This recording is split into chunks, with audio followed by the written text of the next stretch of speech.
المكان ده كل دقيقة بتعدي بيتغير الفيو بتاعه، زي ما انتوا شايفين كده بيوريلكم القاهرة كلها. بعد شوية هتلاقوا الفيو اتغير مع الوقت. المكان جميل جدا ومميز جدا. هو ده المطعم الدوار، هو بيلف فعلا بشكل غير ملحوظ يعني قوي. كل دقيقة هتعدي هتلاقوا الفيو اتغير.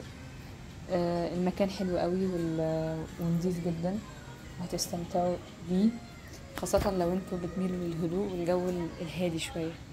سعر التيكت في الوقت اللي انا صورت فيه الفيديو ده كان ب350 جنيه. بتكون شاملة حاجة تختاروها من المنيو بنفس السعر اللي انتوا دافعينه ده، يعني تختاروا حاجة من المنيو بالسعر ده بالظبط.